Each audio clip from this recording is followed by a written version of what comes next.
ও অনুরাগীবৃন্দ, আজকের এই স্বপ্নময় অনুষ্ঠানে উপস্থিত থাকতে পেরে আমি অত্যন্ত আনন্দিত। চারিপাশে আজ বিভেদ বৈষম্যের হাহাকার।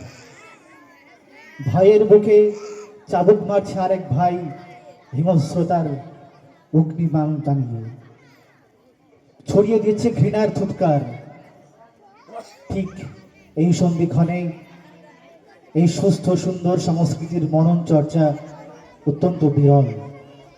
তাই স্বপ্নের নদিয়ার যে যাত্রাপথ তা অত্যন্ত সুন্দর ও সর্বাঙ্গীন হয়ে উঠুক, এই সফলতা কামনা আজ সব মানুষের হৃদয়ে জ্বলে উঠুক। ভবিষ্যতের সুনাগরিক যিনি হবেন, আজকে সে শিশু, তার সেই কমল মনোভাবকে অতি যত্নে লালিত করা প্রয়োজন। তাই স্বপ্নের নদিয়ার যে লক্ষ্য তা অত্যন্ত ইতিবাচক। প্রত্যেকটি শিশুর সে অব্যক্ত সুর আমরা শুনতে পাই।